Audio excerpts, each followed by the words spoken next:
The world is not collapsing by accident. It is not malfunctioning. It is not the result of human failure or moral decay. It is functioning precisely as it was constructed to function. What you experience as crisis, instability, and injustice is not a deviation from the system. It is the system revealing its true purpose. We are told that poverty exists because people did not work hard enough, that unemployment is an unfortunate side effect, that inequality is natural, inevitable, even necessary. But history teaches us otherwise. Every social system produces outcomes consistent with its internal logic, and capitalism's logic is clear: accumulation for the few, insecurity for the many, and exploitation as the engine of progress. The suffering of the working class is not a mistake. It is the condition that allows capital to grow. Society is divided not by talent or merit, but by class.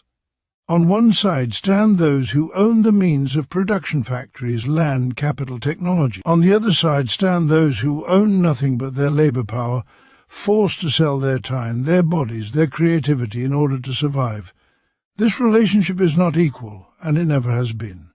The worker produces wealth but does not control it. The capitalist controls wealth but does not produce it. From this contradiction flows all modern injustice. You are told that the market is neutral, that wages are fair, that competition rewards effort. Yet the value you create exceeds the wage you receive. The surplus you generate is taken, accumulated, reinvested, and weaponized against you.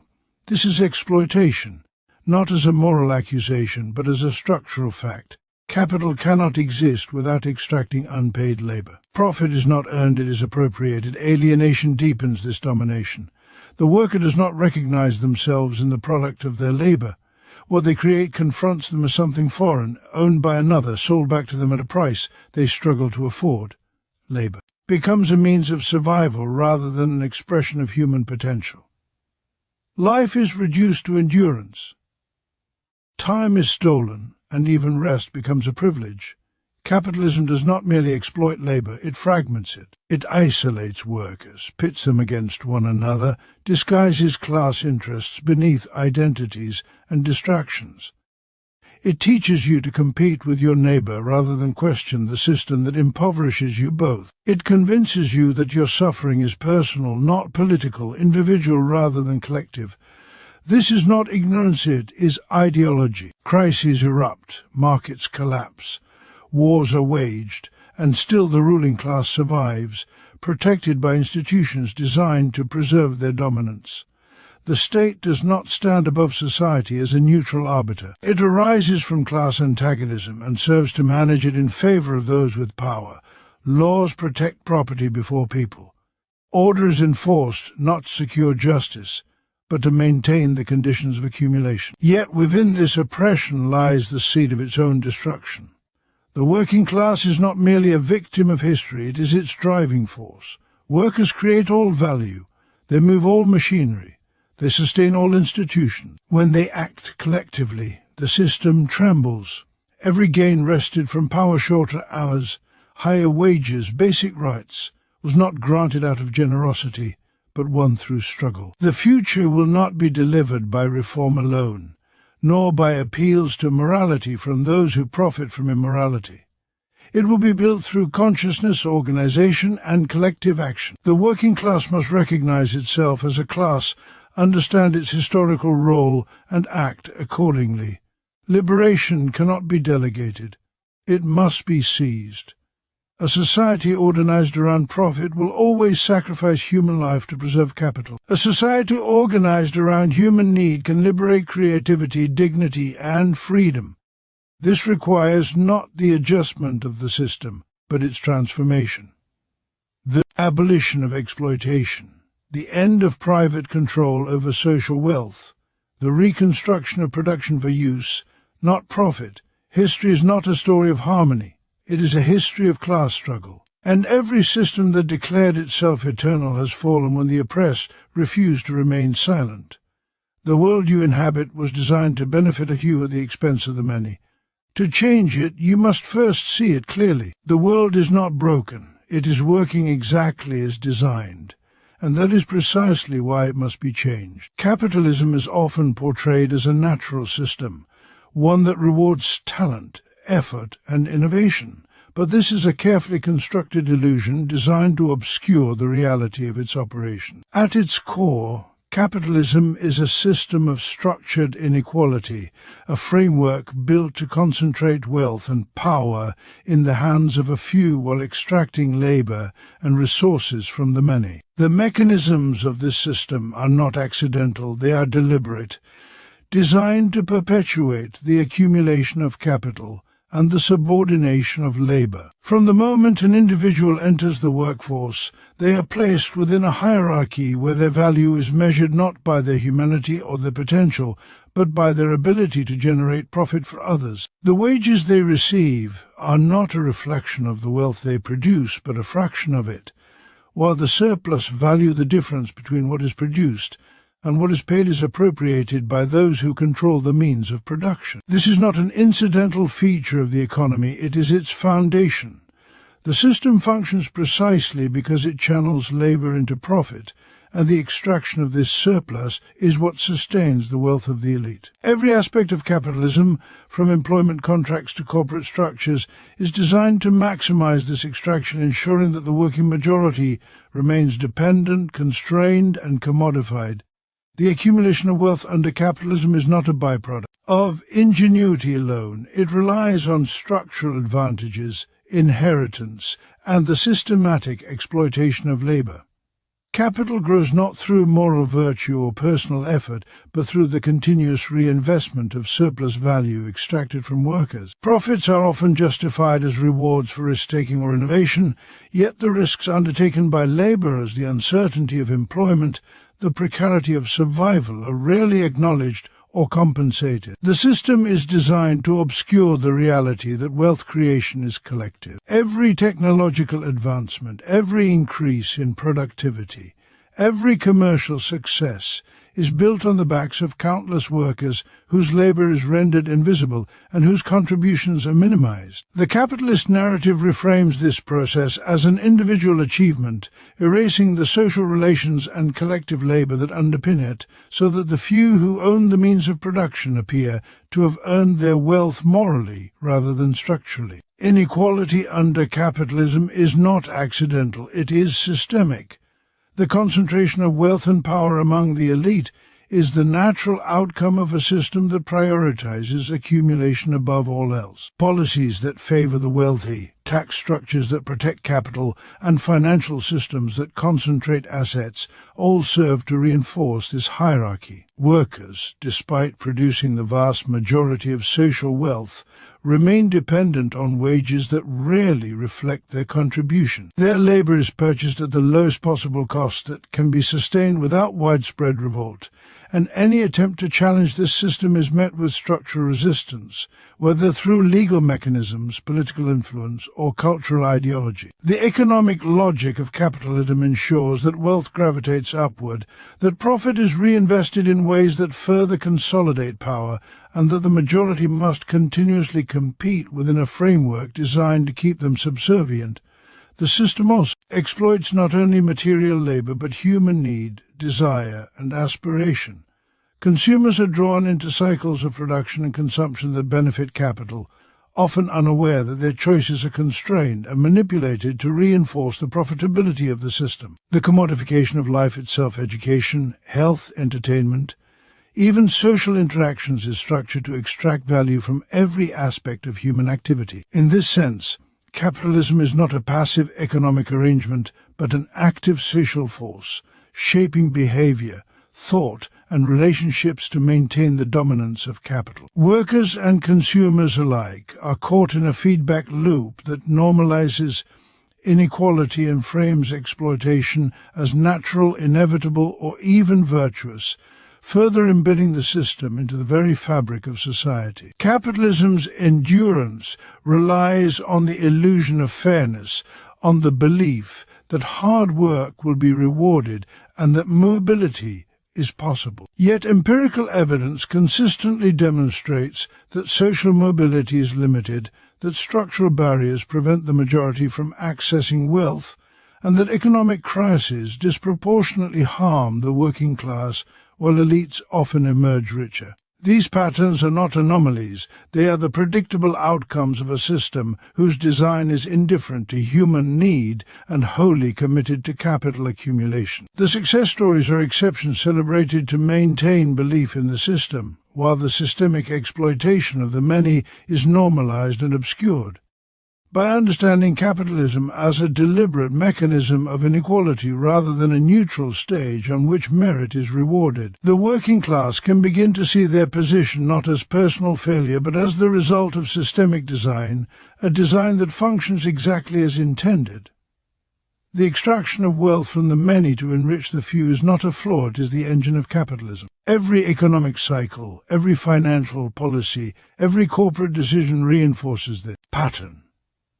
The system thrives on inequality because inequality generates profit, maintains social hierarchies, and ensures that labor remains controlled, disciplined, and available for exploitation. The structures that appear to support workers' minimum wages, labor protections, social services exist not to eliminate exploitation, but to stabilize it, to prevent unrest, and to sustain the conditions under which wealth continues to flow upward. In this way, the functioning of capitalism is perfectly aligned with the interests of the elite.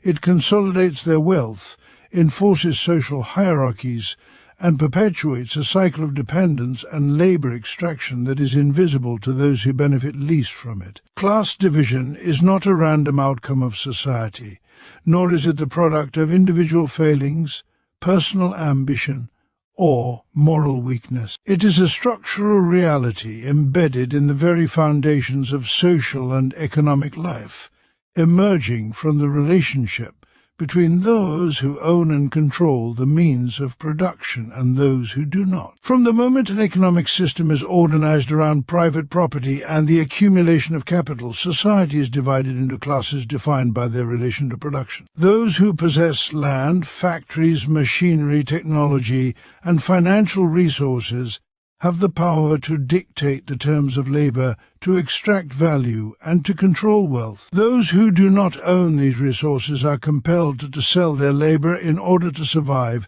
exchanging time, skill, and energy for a wage that is only a fraction of the wealth they create. This division is neither incidental nor temporary. It is codified in law, reinforced by social norms, and perpetuated through economic structures. The ruling class, the owners of the means of production, does not merely enjoy wealth by chance.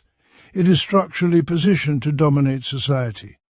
Property ownership confers more than economic advantage. It grants political influence, social authority, and cultural power. Those who control capital can shape legislation, manipulate markets, influence public opinion, and determine access to resources. Through this control, they ensure that the rules of the system protect their position, consolidate their power, and make upward mobility for the working class exceedingly difficult. Institutions that appear neutral, government bodies, courts, educational systems, and media function within this framework to reproduce class hierarchies, often under the guise of fairness or meritocracy, masking the structural inequalities that define society. The working class, by contrast, occupies a position defined by dependency and limitation. Without ownership of productive resources, workers are compelled to participate in the market of labor, where their time and effort are bought for a wage determined largely by those who own capital. This wage is rarely equivalent to the value created. It is a negotiated price that secures subsistence while allowing the capitalist to appropriate surplus value. The worker's power is constrained by economic necessity, by competition with other workers, and by the threat of unemployment or social exclusion. In this context, class division is lived as both material reality and social consciousness. The worker experiences scarcity, limitation, and lack of control over the fruits of their labor, while the capitalist enjoys abundance, security, and influence. Class division is reinforced through ideology, systems of belief, cultural norms, and political rhetoric are designed to naturalize inequality and legitimize hierarchy. The idea that success is the product of individual effort rather than social structure, that poverty is the result of personal failure rather than systemic exploitation, serves to obscure the underlying class dynamics. Education, often heralded as a vehicle for opportunity, frequently reproduces social stratification by providing unequal access and by preparing students to occupy roles appropriate to their class position rather than empowering them to challenge structural inequities. Media and culture present lifestyles of the wealthy as aspirational, framing inequality as a consequence of choice and framing labor as a personal responsibility rather than a structural necessity imposed by economic arrangements. The structural nature of class is also evident in the way economic crises are experienced differently by different classes. Recessions, market crashes, and systemic failures disproportionately affect the working class, stripping them of jobs, savings, and security, while capitalists often leverage the same crises to acquire more wealth, consolidate assets, and eliminate competition. This asymmetry is not accidental, it is a function of the structural relationship between capital and labor. Capital is resilient, mobile, and protected by networks of ownership, law, and finance. Labor is rooted, vulnerable, and individually powerless unless collectively organized. This structural imbalance ensures that wealth flows upward, that inequality persists, and that the boundaries between classes are maintained and reinforced over generations. Class division is not merely economic, it shapes political and social life in profound ways. Political systems reflect the interests of the ruling class, often under the pretense of representing universal needs. Legislation on taxation, labor law, property rights, and corporate regulation tends to favor those who own capital, ensuring that the structural advantages of ownership are protected. Social hierarchies are perpetuated through networks of influence, access to education, healthcare, and cultural capital, which reinforce the distinction between the ruling class and the working class. Even when individual members of the working class achieve relative wealth, structural barriers remain. They are often absorbed into the capitalist class only if they adopt its norms, operate within its institutions, and perpetuate the system rather than challenge it. This structural class division is inseparable from the organization of production itself. Capitalism is designed to extract surplus value from labor, concentrate it in the hands of owners, and maintain a workforce dependent on wages. The control of productive resources is the ultimate determinant of class. Those who command production wield power, those who do not are subordinated. This is not a temporary or accidental arrangement. It is the logical outcome of a system built on private property accumulation and exploitation. Every law, policy, and social custom that appears to maintain order or fairness operates within this framework, reproducing and legitimizing the structural division between those who own and those who labor, ensuring that class hierarchies endure and that the control over wealth remains firmly in the hands of the few. Class division is structural, rooted in the very organization of society, and the only path to equality and liberation lies in recognizing, confronting, and transforming the systems that enforce it, in reclaiming control over production, and in reorganizing society around human need rather than private accumulation, ensuring that power and wealth are no longer concentrated in the hands of a few, but distributed according to the labor and humanity of all. In a capitalist society, the condition of labor is not simply work, it is alienation. The worker is separated from the product of their labor in multiple, interlocking ways, and this separation is fundamental to the functioning of the system. The worker does not produce for themselves, but for the capitalist, who owns the means of production and the products that emerge from labor. The moment the worker creates, the product is no longer theirs, it becomes the property of another, an object outside their control and often sold for profit, sometimes even back to the very worker who produced it. This estrangement is not incidental. It is necessary for the accumulation of capital. If workers retained ownership or control over what they created, the capitalist system could not extract surplus value, could not generate profit, and the hierarchy between those who own and those who labor would collapse. Alienation ensures that labor is a tool of exploitation rather than a source of fulfillment, creativity, or self-realization. The alienation of labor extends beyond the product itself. The act of production is dictated by external forces, constrained by the rules, schedules, and methods imposed by capital. Workers do not work freely according to their skills, desires, or needs.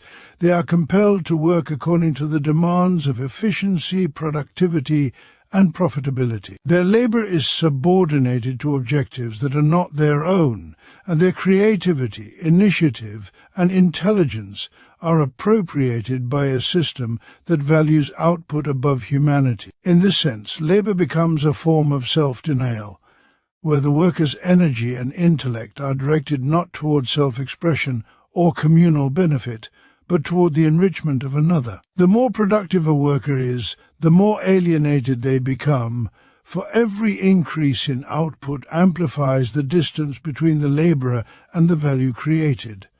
Productivity is not a path to liberation, but a mechanism of exploitation. Capitalism also isolates workers from one another.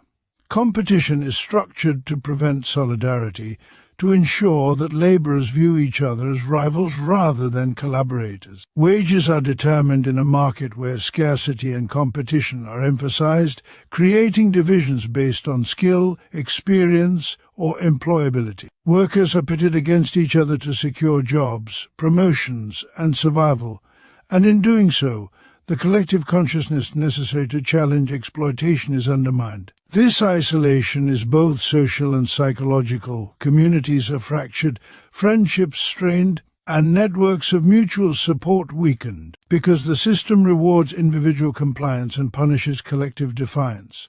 It is not enough to exploit labor. The system must prevent workers from recognizing their shared interests, from seeing that their power lies in unity. Alienation is both material and relational, severing ties between laborers while enforcing dependence on capital. The consequences of alienation extend into the workers' perception of themselves. The laborer experiences themselves as a commodity, valued only for their ability to produce. Their identity is subordinated to their function, their worth measured in wages rather than humanity. Work becomes a site of estrangement from the self. The more the worker produces, the less they recognize their own needs, desires, and potential. They invest their energy into objects that are not theirs, into tasks dictated by others, and in the process lose connection with the sense of purpose and meaning that labor could provide. Alienation is therefore both structural and existential. It transforms not only the relationship between worker and product, but the worker's relationship with themselves and their capacity for self-realization.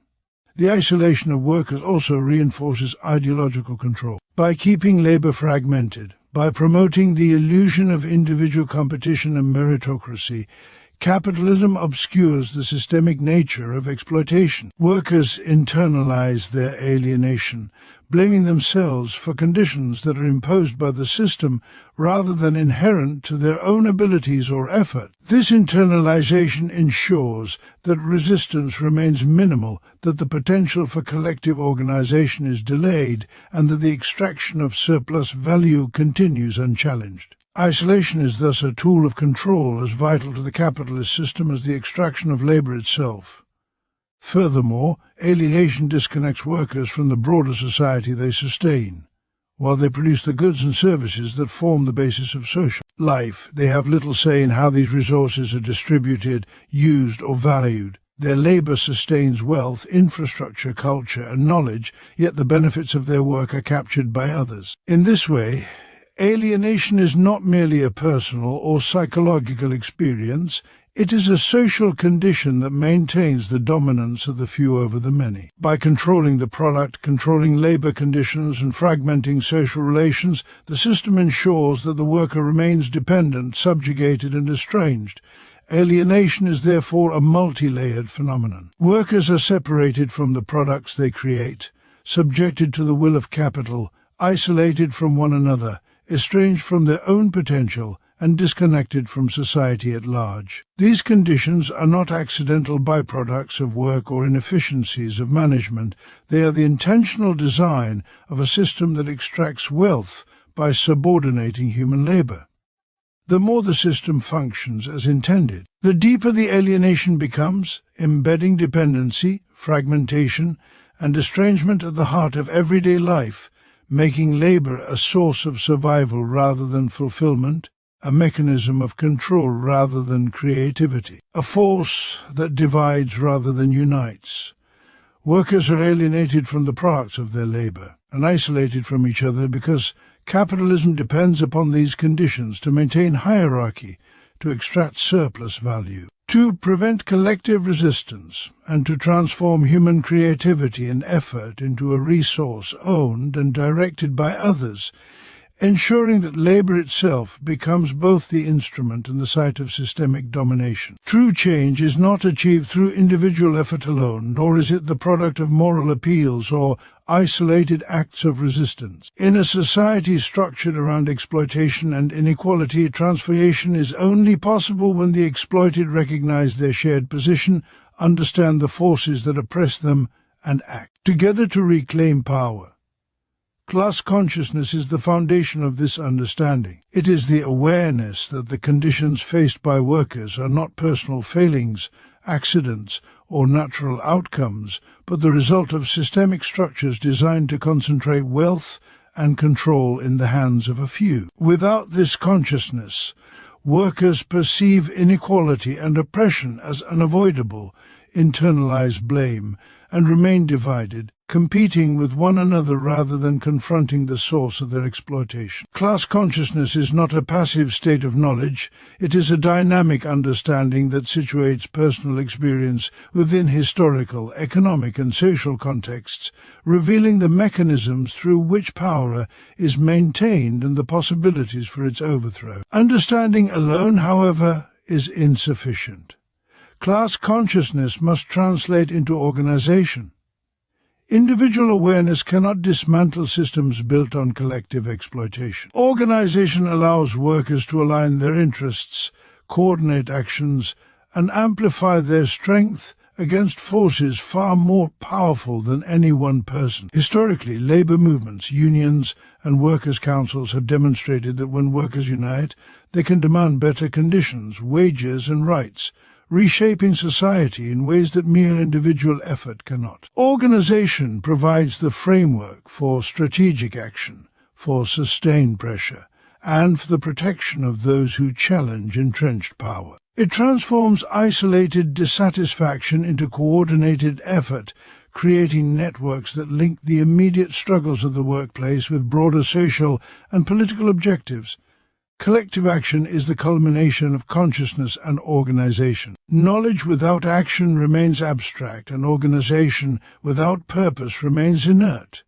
It is through coordinated struggle strikes, demonstrations, political engagement, and mutual aid that the structural conditions of oppression are confronted and challenged. Collective action exposes the dependence of the powerful on the labor and compliance of the masses, revealing that their wealth, privilege, and security exist not by inherent superiority, but through the subordination of others. When workers act together, they reclaim agency, disrupt the extraction of surplus value, and assert their right to shape the conditions of their own lives. This action is not limited to defensive struggles for survival. It is the proactive construction of a new social order that prioritizes human need over profit, cooperation over competition, and collective well-being over private accumulation. True change also requires the recognition that struggle is continuous and that systemic transformation cannot be achieved through isolated victories or temporary reforms. Capitalist structures are resilient, adaptive, and deeply entrenched, capable of co-opting dissent, fragmenting movements, and maintaining hierarchies through ideology, law, and economic pressure. Class consciousness, organization, and collective action provide the tools to resist co-optation, to sustain momentum, and to expand the reach of struggle beyond immediate grievances. Consciousness illuminates the broader structures at work, organization coordinates and strengthens the collective, and action directly challenges the institutions and practices that reproduce inequality. Each element reinforces the others, creating a cycle of awareness, unity, and intervention that magnifies the power of the working class. Education and communication play a critical role in fostering consciousness, organization, and action. Knowledge of history, economics, and social relations allows workers to see the patterns of exploitation and identify the levers of change. Communication builds networks of solidarity, spreads strategies, and counters the narratives designed to divide and pacify. Through shared understanding, workers can articulate their demands, negotiate collectively, and inspire participation, creating a social force capable of challenging entrenched power. Without this exchange of ideas, movements remain fragmented, misdirected, or vulnerable to co-optation, and the potential for systemic change is diminished. Another essential aspect of true change is solidarity that transcends immediate self-interest. The oppressed do not struggle in isolation, and the fight of one group is connected to the struggle of all who are subordinated by the same system. Solidarity strengthens movements, bridges divisions, and builds networks that can withstand repression and manipulation. It turns individual grievances into collective demands, local struggles into national and international campaigns, and personal courage into shared power. When workers recognize that their liberation is intertwined with that of others, class consciousness evolves into a moral and political imperative, compelling organized, collective action aimed at systemic transformation rather than mere incremental improvement. History demonstrates that true social transformation is impossible without the synthesis of consciousness, organization, and action. Revolutions, labor movements, and social uprisings all illustrate that structural change occurs when oppressed classes unite around a clear understanding of their position, develop organizational frameworks to harness collective power, and take deliberate, coordinated action to challenge the existing order. Piecemeal reform, isolated heroism, and fragmented dissent cannot dismantle entrenched structures of exploitation, but conscious, organized, collective struggle can. These three elements, awareness, unity, and action, are the engines of liberation, the tools through which workers and oppressed populations reclaim control over the conditions of their lives, confront systemic injustice, and begin the construction of a society based not on accumulation and domination, but on human need, cooperation, and equity. True change requires class consciousness, organization, and collective action, because only through the combination of understanding one's oppression, uniting with others who share the same interests, and acting together in a coordinated struggle can the entrenched structures of exploitation be challenged, disrupted, and ultimately transformed, allowing society to move toward a more equitable and just future.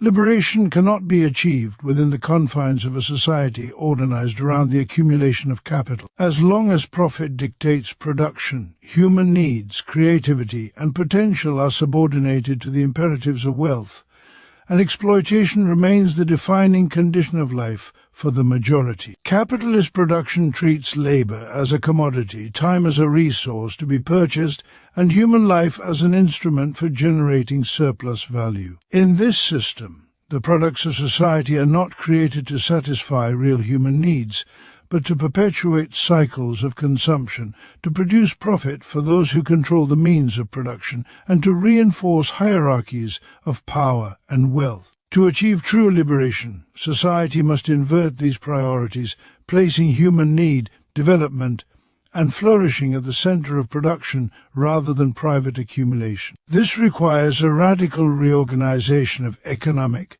social, and political life, one in which the purpose of production is use value and communal benefit rather than exchange value and individual enrichment. Human-centered production recognizes that the wealth created by society is the result of collective labor and collective knowledge.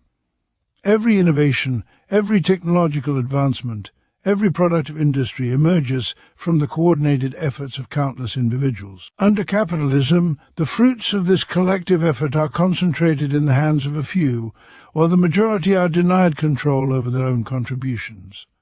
Liberation demands that this wealth be returned to the people who produce it. That decision about production, distribution, and use are made collectively, and that labor is organized to serve human needs rather than private profit. It requires democratizing workplaces, empowering communities to determine what is produced and how it is used, and ensuring that the fruits of labor are shared equitably rather than hoarded by those who exploit the system. Shifting from profit-driven to human-centered production also means redefining what counts as value.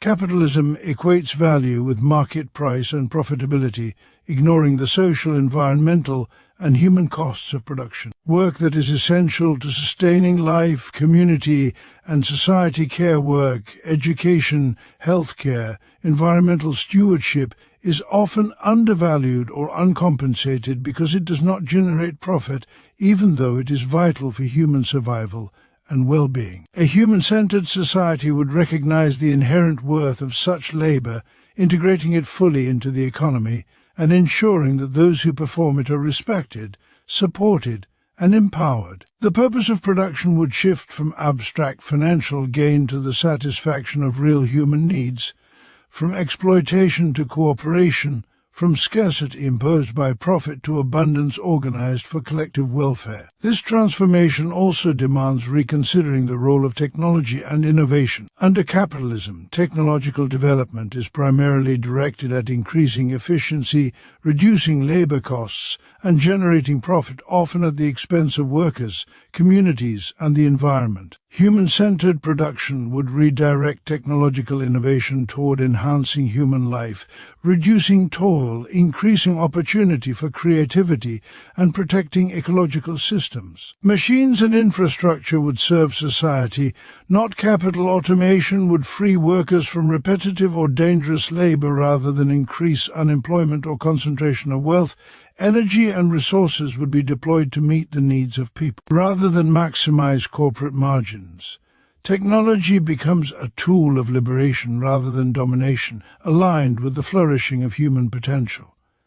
Liberation through human-centered production also requires rethinking distribution and access. Under capitalism, wealth circulates according to market forces, creating extreme inequality and leaving the majority dependent on wages insufficient to meet basic needs. A society organized around human needs would ensure that resources, food, shelter, healthcare, education, and opportunity are accessible to all, not contingent on market power or individual purchasing capacity. The economy would be oriented towards securing well-being, dignity, and freedom for everyone, eliminating poverty, reducing exploitation, and fostering social solidarity. Equity would not be charity, but a structural feature of society, ensuring that each person can live fully, contribute meaningfully, and participate in collective decision-making. Such transformation requires more than adjustments within capitalism.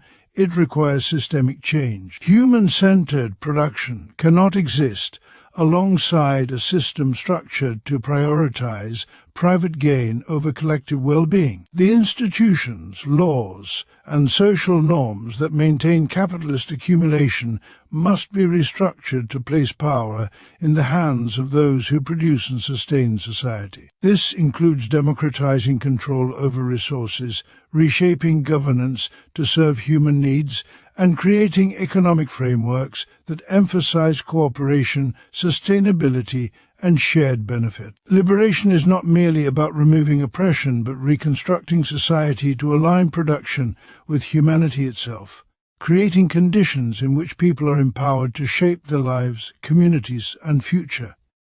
Education, culture, and political organization are integral to this process. Individuals must understand the systemic nature of exploitation, the potential of collective action, and the principles of human-centered organization. Communities must be organized to manage production, share knowledge, and ensure that decisions reflect the needs and values of the people rather than distant shareholders. Social norms must celebrate cooperation, mutual aid, and ecological responsibility, replacing competition, individualism, and accumulation as the guiding values of society. Human-centered production is therefore not just an economic model, but a moral, political, and cultural reorientation of society toward collective flourishing. Liberation demands transforming society from profit-driven to human-centered production, because only by placing human needs, human dignity, and human potential at the core of economic and social life can exploitation be eliminated, inequality reduced, and the full creative and cooperative capacities of humanity unleashed, creating a society in which the products of labor serve the people. Technology serves human life, and wealth is a shared resource rather than a tool of domination. The world is not broken, it is functioning exactly as it was designed to concentrate wealth, exploit labor, and perpetuate inequality. Capitalism thrives by extracting surplus value from the many to enrich the few, by dividing society into classes defined by control over the means of production, by alienating workers from the products of their labor and isolating them from one another. Every crisis, every injustice, every moment of struggle is not a flaw but a feature, a structural outcome of a system built to maintain power for the elite.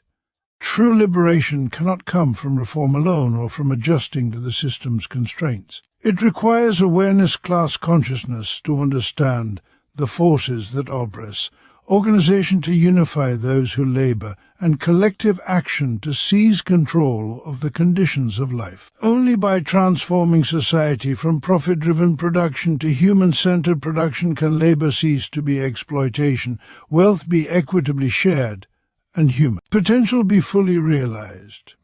The future belongs not to those who inherit capital, but to those who produce it, who unite, who recognize their collective power, and who act to reclaim the society that has always been theirs to shape.